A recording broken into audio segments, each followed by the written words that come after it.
Hello, everybody. My name is Sylvain Rochon, the Paradise Engineer. Yes, I've adopted that name because I talk about engineering paradise all the time. That's the title of my book that's already published, and the second book, which will be published in the first quarter of the 2019. Because the purpose is to my purpose is to make the world into a paradise, not something that like a utopia, but what I mean is a place where people are fulfilled, satisfied, healthy. They don't suffer from constant fear or constant stress anymore, leveraging technologies and understanding of the world that we have today.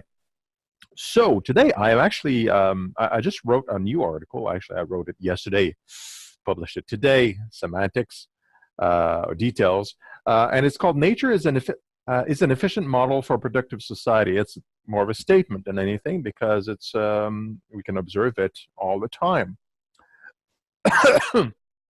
And if I may start, like, nature has both order and chaos. And if you look at the planet Earth, it's a closed chemical and physics system. It has certain rules, the rules of physics, the rules of nature, right? Chemical reactions tend to go to the lowest energy possible. It's predictable. We can do the math and calculate it. But at the same time, it has a certain level of chaos, which is why a lot of people, including myself, we call nature organized chaos. Because there is some immutable rules that are applied to the chaotic aspects of life. And it's chaotic because it's life. It's one thing, like one decision from one creature or one person in a certain part of the globe actually impacts, through domino effect, everything else in the globe. So because everything is connected. We are, in fact, in a closed system. Again, I talk about it in another article that I wrote where I describe the planet Earth as a closed chemical system in more scientific terms. You can check it out. But there's a popular saying that has the batting of the wings of a butterfly somewhere creates a hurricane somewhere else. That's a domino effect idea, and it's absolutely accurate.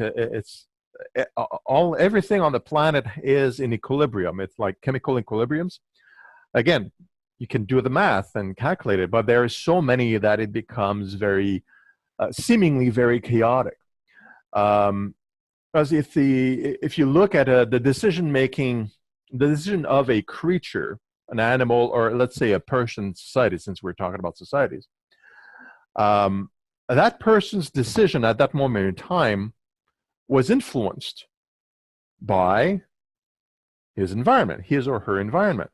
That environment is an environment that is constantly changing because of decisions and movements and activities from others, including the weather, including all these batting of butterfly wings all over the world. So there's always this rebalancing that's constant. And we human beings are motivated by our emotions. Actually, that's where the word emotion comes from. We are seeking joy, and we're trying to avoid the negative emotions like fear, anger, sadness, and so on. That's what drives our decision. So if our environment, whether it's a person or the weather, whatever it is, makes us feel any one of those emotions, it will drive our next decision. And our next decision, in a domino effect, impacts everybody else and everything else. So everything's connected again. But it's all in this organized chaos fashion.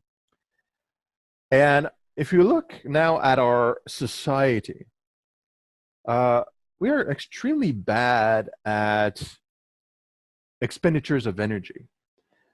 We are very inefficient in our productivity. Because what we're doing as human beings, as intelligent designers, human beings, is that we build. And to build something, you actually have to input more energy than whatever you're producing can expend naturally by degradation. It's just the nature of things. It's an inefficient process to go against the laws of physics. or the laws of nature, which is generally going towards entropy, towards simpler and lower energy forms of chemicals and matter. But we want to build. We want to have houses. We want to build things in a certain way.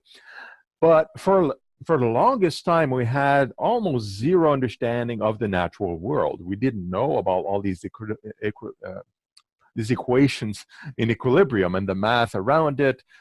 We had very few means to communicate whatever knowledge we gained to the rest of the planet and so forth. But now with AI, automated systems, cloud internet, smartphones in everybody's pockets, we have access to a whole slew of information. We have we have access to software, AI, software to digest and analyze all this data. So we have a way better understanding of the world. And so we're studying the world, the physics of the planet's geology, for example, so the non-living bits. And we have a huge amounts of information and growing amounts of information and analysis capabilities to study biology and the chemistry, the interactions between humans, between animals, the biosphere, the atmosphere, all of it connected because we're empowered by computers and artificial intelligence that can do this type of analysis way better and way faster than we can. So we understand, at least scratching the surface of our understanding of how all this stuff that goes on the planet kind of works together and impacts us and impacts the different aspects of the world. So now we were coming to a realization, at least some of us, including myself, that of course we've been doing things very inefficiently because we've always been fighting all these planetary balances by the way we've been producing things, by the way we've been living our society. We've been fighting it. We've been trying to build against nature and the natural laws of physics. And that requires a lot of energy. But now that we have all this understanding for our society and our productions, which means, goods and products for our society that we need and we want, we can build systems, infrastructure, produce gadgets and widgets in line with these natural laws that we are understanding, because now we understand how the equilibrium works a lot better than before, and we'll gain more understanding. So from a societal point of view, what we've learned is that we've been really terrible. We've been disruptive. We've been destructive with other societies, our own societies. We've been just a question of the justice system and how we incarcerate individuals. And I've talked about this quite many times. Human beings, when they are low stress, again, this is all about understanding, right? When they are low stress, there's no chronic stress. Human beings are giving, loving, social beings. So naturally, even though we act in chaotic ways because we have willpower and we are impacted by our environments and our emotions causing us to act in different ways, different days, and so on. So there's this chaos. It's all based on the laws of nature, how we're built and how our emotions are kind of interacting with the rest of the world and ourselves. And also the laws of physics themselves, gravity and air pressure and so on. So there's this organized chaos inside our society. It's something that also can be measured. And we know with the low stress, again,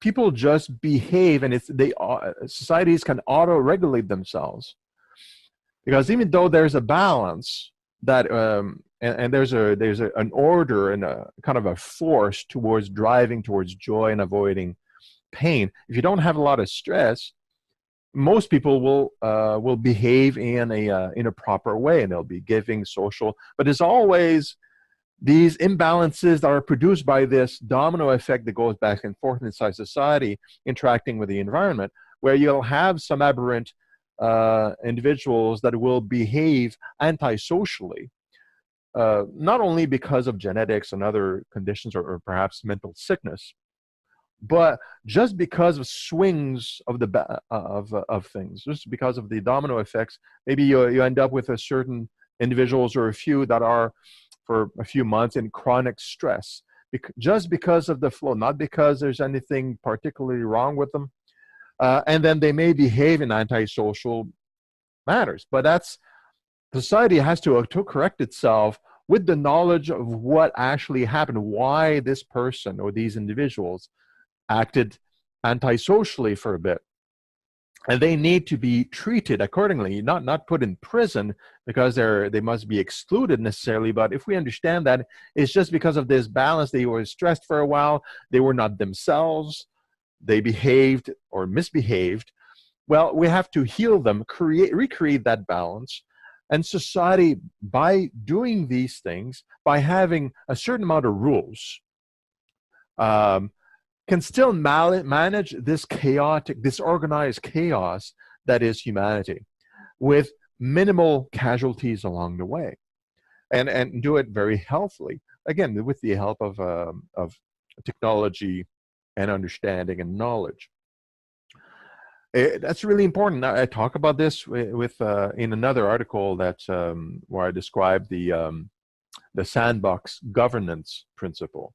Where what we really need as a society is not a huge amount of rules that we have now and laws, because those are in place out of fear, because we have all this chronic stress and we have to mitigate and engage these disruptive elements of society that are unhealthy, that have mental disease, that are in chronic stress, they are antisocial, and they misbehave.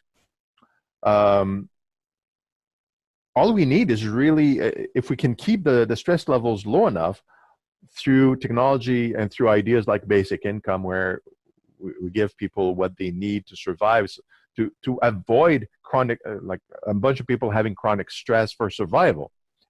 Then inside the box, because you create these minimal rules, mostly to harmonize with the natural world, right? Then you let people play in a sandbox. You let people interact and self-balance and self-regulate as micro-communities, as full-on communities, and as humanity. And we'd be okay. And we'd be fine. All we really need, and I repeat this constantly, is to have the will to look at the antiquated ways we see society and how we're structured things over the hundreds of years, where we had no understanding of nature. We were just trying to contain society in a certain way to provide safety, because there's a lot of stress in society. But now we have ways where we can eliminate poverty. We can eliminate most causes of social chronic stress, and create this sandbox society where there's minimal barriers are needed, minimal rules, and just let society auto-regulate, and that is in line with nature. That's how nature works. Few rules, a lot of chaos, but it self-regulates, and it's super efficient that way. You don't go against nature, you work with it. And if we are working with nature, we'll be less disruptive. We'll be using a lot less energy to produce things or to control our society. We don't need such a big Justice Department. We don't need, like, it's all about resources and energy.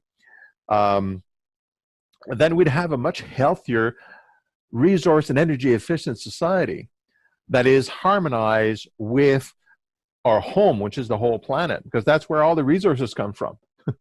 Like, if we spend more energy protecting ourselves against belligerent individuals in society because of the chronic stress, acting irrationally, we're not using it for, I don't know, like food growth and other things that are extremely positive and the things that everybody needs. So the point is, let's look at these old systems. Let's create new ones that are more modern, aligned with the knowledge we have of the world, and we can engineer a paradise. quite simply. And that's it for now. But hope you join me for the next episode or another talk. I did write an article on this particular subject, and it is listed down below. So just check it out if you want, if you prefer to read. And look forward to something new I'm cooking up, which I hope will engage you directly with me. I just need an infrastructure so that it's practical, and I think we'll have some fun with that. All right. Thanks a lot for listening, and hey, like and share if you like and share. Bye-bye.